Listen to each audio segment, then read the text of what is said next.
Hello दोस्तों, यदि आप भी क्लास नाइन्थ का एनुअल यानी वार्षिक परीक्षा 2025 में देने वाले हैं तो आपके लिए क्लास काफ़ी महत्वपूर्ण है, क्योंकि अभी की इस क्लास में क्लास नाइन्थ के लिए फाइनल एग्ज़ाम के लिए सोशल साइंस यानी सामाजिक विज्ञान के हम लोग क्वेश्चन पेपर देखेंगे। अभी की इस क्लास में वैसे क्वेश्चन पेपर जो आपके वार्षिक यानी फाइनल परीक्षा में पूछा जाएगा, तो आप लोग इस क्लास को पूरा वॉच कीजिएगा। बिहार बोर्ड के द्वारा क्लास नाइन्थ का एनुअल यानी वार्षिक परीक्षा का रूटीन जारी कर दिया गया है। 20 मार्च से आप लोग का एग्जाम स्टार्ट होने वाला है। इस क्लास में हम लोग सामाजिक विज्ञान का क्वेश्चन पेपर देखेंगे। यहाँ पर देख सकते हो class ninth annual examination 2025 final exam के लिए ये सामाजिक विज्ञान का क्वेश्चन पेपर है क्लास नाइन्थ के लिए। सामाजिक विज्ञान का विषय कोड यहीं रहेगा, 111 रहेगा। और सामाजिक विज्ञान का एग्ज़ाम टोटल 80 नंबर का होगा, क्योंकि इसमें 20 नंबर का प्रैक्टिकल का एग्ज़ाम होता है और समय 2 घंटा 45 मिनट का मिलेगा। परीक्षार्थियों के लिए निर्देश मिलेगा पेपर में, आप लोग इसे पढ़ लीजिएगा। और सबसे पहले खंड अ मिलेगा, सेक्शन ए, जिसमें आपसे वस्तुनिष्ठ प्रश्न पूछा जाएगा, ऑब्जेक्टिव टाइप क्वेश्चन 1 से लेकर 80 तक, जिनमें से किन्हीं 40 प्रश्नों के ही उत्तर देना है एग्जाम में। तो आइए पहला नंबर क्वेश्चन देखते हैं। फर्स्ट क्वेश्चन यहाँ पर पूछा गया है कि उत्तमांशा अंतरीप की खोज किसने की थी। तो आपको याद रखना है, इसका राइट आंसर हो जाएगा Bartolomeu Diaz. Option number D बिल्कुल राइट आंसर हो जाएगा फर्स्ट क्वेश्चन का। क्वेश्चन नंबर 2 पूछा गया है कि फ्रांस की राजक्रांति के समय वहाँ का राजा कौन था। बताना है कि फ्रांस की राजक्रांति के समय वहाँ का राजा कौन था। तो बिल्कुल आपको याद रखना है, वहाँ का राजा लुईस 16वां था, यानी right answer option number C हो जाएगा। क्वेश्चन नंबर 3 पूछा गया है कि 1917 ईस्वी में कौन सा देश प्रथम विश्व युद्ध से अलग हो गया। रूस, इंग्लैंड, अमेरिका या जर्मनी। बताना है कि 1917 ईस्वी में कौन देश जो है वह प्रथम विश्व युद्ध से अलग हो गया। तो आपको याद रखना है कि रूस अलग हो गया, यानी right answer option number A हो जाएगा। क्वेश्चन नंबर 4 पूछा गया है, राष्ट्र संघ की स्थापना कब की गई थी। राष्ट्र संघ की स्थापना कब की गई थी। तो बिल्कुल आपको याद रखना है 1920 में, right answer option number B हो जाएगा। टोटल हम लोग 80 क्वेश्चन देखेंगे इस क्लास में, तो आप लोग क्लास को पूरा वॉच कीजिएगा। और अगर आप लोग इस चैनल पर नए होंगे तो चैनल को ज़रूर आप लोग सब्सक्राइब कर लीजिएगा, क्योंकि सभी सब्जेक्ट का ओरिजिनल क्वेश्चन पेपर मिलेगा। और जैसे ही एग्ज़ाम समाप्त होगा 2026 बोर्ड परीक्षा के लिए क्लास 10th का भी तैयारी इसी चैनल पर कराया जाएगा। तो आप लोग चैनल को जरूर सब्सक्राइब कर लीजिएगा। लास्ट में हम ये भी बताएंगे कि आप लोग क्वेश्चन पेपर कैसे डाउनलोड कर सकते हैं। 5 नंबर क्वेश्चन है कि नाजी पार्टी का प्रतीक चिन्ह क्या था। तो आपको याद रखना है, ये हो जाएगा स्वस्तिक। ऑप्शन नंबर बी बिल्कुल करेक्ट आंसर। क्वेश्चन नंबर 6 पूछा गया है कि नाजीवाद का प्रवर्तक कौन था। तो बिल्कुल आपको याद रखना है, ये हो जाएगा हिटलर। ऑप्शन नंबर बी बिल्कुल करेक्ट आंसर। क्वेश्चन नंबर 7 पूछा गया है, भारतीय वन अधिनियम कब पारित हुआ। तो इसका जो राइट आंसर हो जाएगा 1874 हो जाएगा। Option number D. Question number 8 पूछा गया है कि संयुक्त राष्ट्र संघ का मुख्यालय कहाँ अवस्थित है। तो संयुक्त राष्ट्र संघ का मुख्यालय जो है वह न्यूयॉर्क में अवस्थित है। Right answer option number C हो जाएगा। क्वेश्चन नंबर 9 पूछा गया है कि अमेरिकी संविधान कब लागू हुआ। बताना है कि अमेरिकी संविधान कब लागू हुआ। तो आपको याद रखना है 1789 में। ऑप्शन नंबर बी बिल्कुल राइट आंसर होगा। क्वेश्चन नंबर 10 पूछा गया है कि मॉन्टेस्क्यू ने कौन सी पुस्तक लिखी।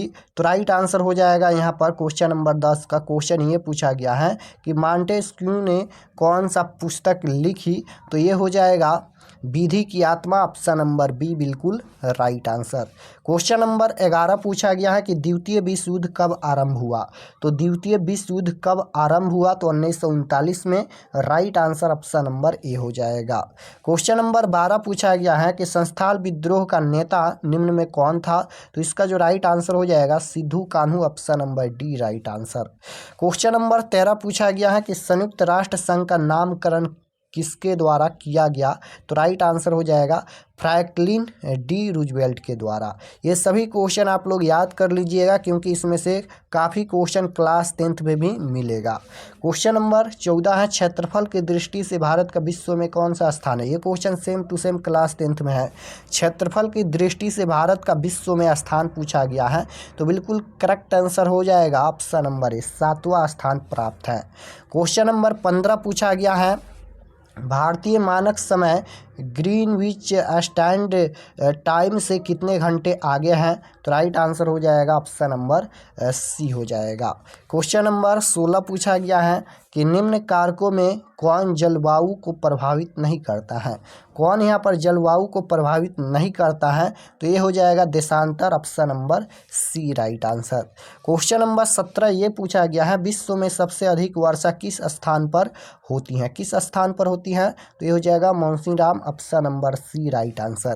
क्वेश्चन नंबर 18 पूछा गया है, भारत एंड पाकिस्तान के बीच सीमा रेखा का क्या नाम है? तो नाम क्या है? तो ये हो जाएगा Radcliffe Line, option number C बिल्कुल राइट आंसर। क्वेश्चन नंबर 19 यहाँ पर पूछा गया है कि किस देशांतर को भारत की मानक यामयोता रेखा माना गया है? तो ये हो जाएगा क्वेश्चन नंबर 19 का ऑप्शन नंबर ए हो जाएगा। क्वेश्चन नंबर 20 पूछा गया है कि ब्रह्मपुत्र नदी को बांग्लादेश में किस नाम से जाना जाता है? किस नाम से जाना जाता है? तो इसका जो राइट आंसर हो जाएगा ऑप्शन नंबर सी हो जाएगा। क्वेश्चन नंबर 21 है, गंडक नदी नेपाल में किस नाम से जानी जाती हैं? तो गंडक नदी पूछा गया है, तो ये हो जाएगा सप्तकोसी नदी, ऑप्शन नंबर सी में दिया गया है, राइट आंसर सी हो जाएगा। कांवर झील कहाँ स्थित है? तो कांवर झील बिहार के बेगूसराय जिला में स्थित है। Same to same question class 10th में मिलेगा और कई बार क्वेश्चन पूछा गया है क्लास 10th के फाइनल एग्जाम में।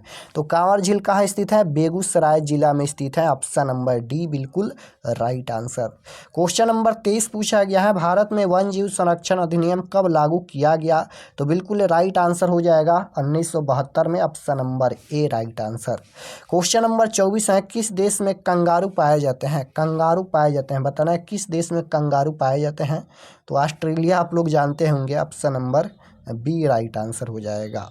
क्वेश्चन नंबर 25 पूछा गया है कि भारत में सर्वाधिक साक्षरता दर किस राज्य की है? तो इसका जो राइट आंसर हो जाएगा ऑप्शन नंबर डी हो जाएगा केरल की। क्वेश्चन नंबर 26 है, निम्न देशों में कौन विषुवत रेखा के नज़दीक है? विषुवत रेखा के नज़दीक भूटान है, राइट आंसर सी हो जाएगा। बांग्लादेश कब स्वतंत्र हुआ? बांग्लादेश कब स्वतंत्र हुआ? तो 17 दिसंबर 1971, राइट आंसर सी हो जाएगा। सिंधु जल समझौता कब हुआ था? सिंधु जल समझौता कब हुआ था? तो ये हुआ था 1960 में, right answer option number C हो जाएगा। क्वेश्चन नंबर 29 पूछा गया है, कोसी नदी का उद्गम स्थल है।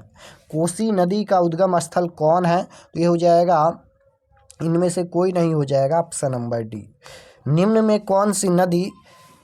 कौन सी नदी सांगपो नाम से भी जानी जाती है? तो ये हो जाएगा ब्रह्मपुत्र नदी, option number B right answer.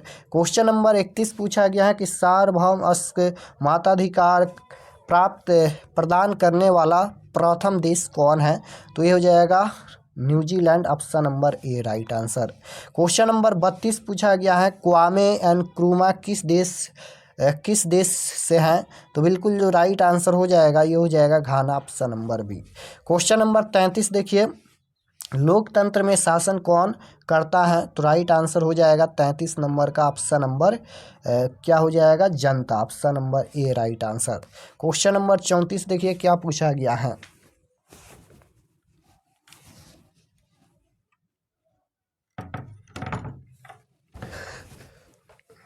तो 34 नंबर क्वेश्चन देखिए, भारतीय संविधान सभा की प्रारूप समिति के अध्यक्ष कौन थे? तो बिल्कुल जो राइट आंसर हो जाएगा, भारतीय संविधान सभा की प्रारूप समिति के अध्यक्ष कौन थे? तो इसका जो राइट आंसर हो जाएगा BR अम्बेडकर, यानी Bhimrao Ambedkar, right answer B. Question number 35 है कि माताधिकार की आयु 21 से घटाकर 18 वर्ष कब की गई? तो बिल्कुल जो करेक्ट आंसर हो जाएगा 1989 में, option number C right answer. निम्न में क्या मौलिक अधिकार नहीं है? निम्न में क्या मौलिक अधिकार जो है वह नहीं है? तो बिल्कुल जो राइट आंसर हो जाएगा संपत्ति का अधिकार नहीं है, option number D right answer. Question number 37 पूछा गया है, सर्वोच्च न्यायालय के न्यायाधीश की नियुक्ति कौन करता है? तो राइट आंसर हो जाएगा ऑप्शन नंबर बी राष्ट्रपति।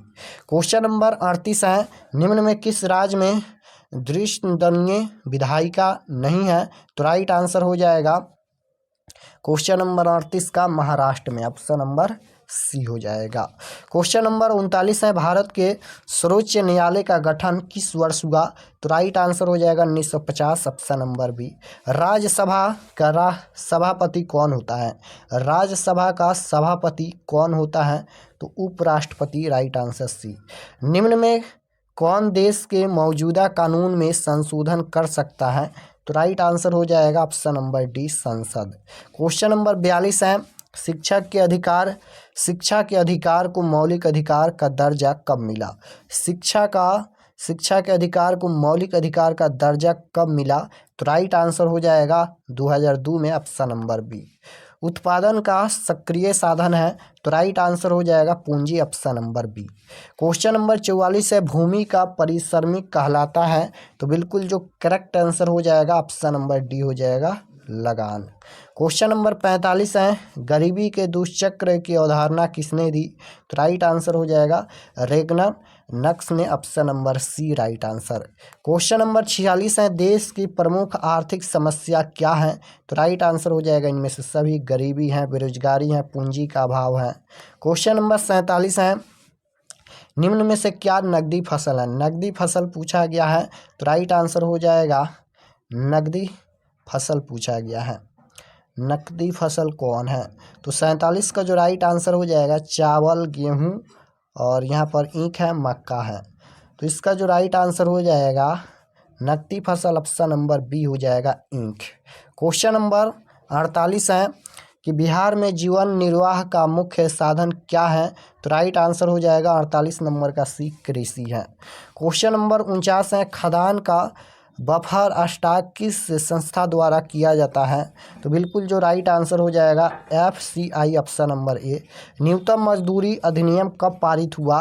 तो राइट आंसर हो जाएगा 1948 में, ऑप्शन नंबर बी। उत्पादन के प्रमुख साधन कितने हैं? उत्पादन के प्रमुख साधन कितने हैं? तो ये हो जाएगा 5, ऑप्शन नंबर डी। तीव्र ज्वर का कारण क्या है? तो राइट आंसर हो जाएगा ऑप्शन नंबर बी विषाणु। क्वेश्चन नंबर 53 है, एंथ्रैक्स क्या है? तो राइट आंसर हो जाएगा जंगली जानवर, option number C. Question number 54 है, भोपाल में रासायनिक गैस रिसाव कब हुआ था? तो राइट आंसर हो जाएगा ऑप्शन नंबर ए 1984 में। भारत में पहला परमाणु ऊर्जा उत्पादन केंद्र कहाँ स्थापित किया गया? पहला पूछा गया है। तो भारत में पहला परमाणु ऊर्जा उत्पादन केंद्र कहाँ स्थापित किया गया? तारापुर में। Right answer option number C हो जाएगा। क्वेश्चन नंबर 56 है कि किस नदी को बिहार का शोक कहा जाता है? तो कोसी नदी को बिहार का शोक कहा जाता है। राइट आंसर डी हो जाएगा। सर्वप्रथम परमाणु बम कहाँ गिराया गया? सबसे पहले परमाणु बम कहाँ गिराया गया? तो राइट आंसर हो जाएगा option number B Japan. Question number 58 है, पूंजी के अंतर्गत शामिल हैं? तो राइट आंसर हो जाएगा इनमें से सभी। क्वेश्चन नंबर 59 है कि प्रत्यक्ष रूप में मानवीय आवश्यकताओं को संतुष्ट करने वाली वस्तुएं हैं? तो राइट आंसर हो जाएगा उपभोग वस्तुएं। क्वेश्चन नंबर 60 है, शिक्षक का कार्य क्या कहलाता है? तो राइट आंसर हो जाएगा ऑप्शन नंबर बी मानसिक श्रम। क्वेश्चन नंबर 61 है, बिहार में सर्वाधिक जनसंख्या घनत्व किस जिले का है? सर्वाधिक यानी सबसे अधिक पूछा गया है। तो बिल्कुल जो राइट आंसर हो जाएगा पटना का सबसे अधिक है जनसंख्या घनत्व। क्वेश्चन नंबर 62 है, विषुवत रेखा है? तो राइट आंसर हो जाएगा option number A. Question number 63 है, पाकिस्तान की राजधानी कहाँ है? तो राइट आंसर हो जाएगा ऑप्शन नंबर, पाकिस्तान की राजधानी पूछा गया है तो Islamabad, option number C right answer हो जाएगा। क्वेश्चन नंबर 64 है, किस नदी पर धुआंधार प्रपात स्थित है? तो राइट आंसर हो जाएगा क्वेश्चन नंबर 64 का नर्मदा, ऑप्शन नंबर ए। किस नदी को दक्षिण की गंगा कहा जाता है? तो राइट आंसर हो जाएगा ऑप्शन नंबर डी हो जाएगा नर्मदा। क्वेश्चन नंबर 66 है, भरतपुर पक्षी विहार कहाँ स्थित है? तो राइट आंसर हो जाएगा ऑप्शन नंबर सी राजस्थान। निम्न राज्यों में किसकी सीमा बांग्लादेश को नहीं छूती है? तो राइट आंसर हो जाएगा option number C Nagaland. Question number 68 है, प्रत्येक वर्ष किस दिन को संयुक्त राष्ट्र दिवस के रूप में मनाया जाता है? तो इसका जो राइट आंसर हो जाएगा 24 अक्टूबर हो जाएगा। 69 नंबर क्वेश्चन है कि निम्न में से संसार का सर्वोच्च शिखर कौन सा है? तो इसका जो राइट आंसर हो जाएगा माउंट एवरेस्ट हो जाएगा ऑप्शन नंबर डी। सन 2011 की जनगणना के अनुसार भारत में लिंगानुपात क्या है? तो राइट आंसर हो जाएगा option number A 930। Question number 71 है कि अगस्तो पिनोशे किस देश का तानाशाह था? तो राइट आंसर हो जाएगा 71 का ऑप्शन नंबर बी चिली का। क्वेश्चन नंबर 72 है, भूदान आंदोलन किसके नेतृत्व में चलाया गया? तो राइट आंसर हो जाएगा आचार्य Vinoba Bhave, option number A right answer हो जाएगा। हिटलर का जन्म कहाँ हुआ था? तो हिटलर का जन्म पूछा गया है तो जर्मनी में हुआ था, राइट आंसर ए हो जाएगा। बांग्लादेश का पूर्व का नाम क्या था? 74 नंबर क्वेश्चन है कि बांग्लादेश का पूर्व का नाम क्या था? तो बांग्लादेश का पूर्व का नाम क्या था? तो पूर्वी पाकिस्तान था, right answer option number C हो जाएगा। निम्न में से कौन उत्पादक है? निम्न में से कौन उत्पादक हैं? तो ये हो जाएगा बढ़ई, ऑप्शन नंबर सी। पैदल चलते समय हमें किस तरफ चलना चाहिए? तो राइट आंसर हो जाएगा बाईं तरफ, option number C. Question number 77 है कि रेड इंडियन किन्हें कहा जाता था? तो रेड इंडियन किन्हें कहा जाता है? तो राइट आंसर हो जाएगा ऑप्शन नंबर सी यूरोपियन लोगों को। रेड इंडियन किन्हें कहा जाता था? यूरोपियन लोगों को, ऑप्शन नंबर सी बिल्कुल right answer. Vasco D gamma किस देश का निवासी था? वास्को डी गामा किस देश का निवासी था? तो पुर्तगाल का निवासी था, right answer option number B हो जाएगा। मानस राष्ट्रीय उद्यान कहाँ है? मानस राष्ट्रीय उद्यान कहाँ है? तो राइट आंसर हो जाएगा Assam, option number C. Question number 80 है कि प्रथम स्टेज में कौन आते थे? तो राइट आंसर हो जाएगा ऑप्शन नंबर सी पादरी। तो यहाँ पर हम लोग सोशल साइंस के टोटल 80 क्वेश्चन देखे हैं। आप लोग कमेंट में बताइए कि आपका कितना प्रश्न सही हुआ। और अगर आप लोग इस चैनल पर नए होंगे तो चैनल को आप लोग ज़रूर सब्सक्राइब कर लीजिएगा ताकि आने वाले नेक्स्ट क्लास आपके पास ज़रूर पहुँचे। और ये ऑब्जेक्टिव हो गया, ऑब्जेक्टिव के बाद इस तरह से सब्जेक्टिव क्वेश्चन मिलेगा। सब्जेक्टिव क्वेश्चन भी इसी चैनल पर अपलोड होगा और 2026 बोर्ड परीक्षा का तैयारी भी इसी चैनल पर कराया जाएगा। तो आप लोग चैनल को ज़रूर सब्सक्राइब कर लीजिएगा। और चलिए हम आपको बताते हैं कि आप लोग क्वेश्चन पेपर कैसे डाउनलोड कर सकते हैं। तो क्वेश्चन पेपर डाउनलोड करने के लिए गूगल पर चले आना है और आपको सर्च करना है आरके एक्सपर्ट क्लासेस। यहाँ पर देख सकते हो इसी चैनल का नाम आपको गूगल में सर्च करना है आरके एक्सपर्ट क्लासेस। जैसे ही सर्च करेंगे तो आपके सामने इस तरह से पहला पेज आएगा, यहाँ पर देख लीजिए इस तरह से आएगा और इस पर आपको क्लिक करना है। तो जैसे ही क्लिक करेंगे ये ओपन हो जाएगा, इसको एक बार रिफ्रेश कर दीजिएगा। इस तरह से रिफ्रेश करने के बाद आपको नीचे आना है क्लास 9th के सेक्शन में। तो यहाँ पर मिल जाएगा क्लास 9th का सेक्शन और इसमें देखिए ऊपर में हिंदी का मिल जाएगा और नीचे देखिए यहाँ पर ऊपर में सोशल साइंस का भी अपडेट हो जाएगा। नीचे देखिएगा तो class 9th annual exam all subject question paper 2025, इस पर आपको क्लिक करना है। जैसे ही क्लिक करेंगे ये ओपन हो जाएगा, इसको भी एक बार रिफ्रेश कर दीजिएगा। रिफ्रेश करने के बाद नीचे आना है और ये सभी परीक्षा के लिए एक एक जानकारी लिखा गया है, आप लोग इसे एक बार ज़रूर पढ़ लीजिएगा। पढ़ने के बाद नीचे आना है और यहाँ पर जो भी सब्जेक्ट का डाउनलोड करना है उस पर क्लिक करके डाउनलोड कर सकते हैं। जैसे सोशल साइंस का, इस पर क्लिक करके आप लोग क्वेश्चन पेपर डाउनलोड कर सकते हैं। तो यहाँ से आकर आप लोग सभी सब्जेक्ट का क्वेश्चन पेपर आंसर की ऑब्जेक्टिव सब्जेक्टिव डाउनलोड कर सकते हैं।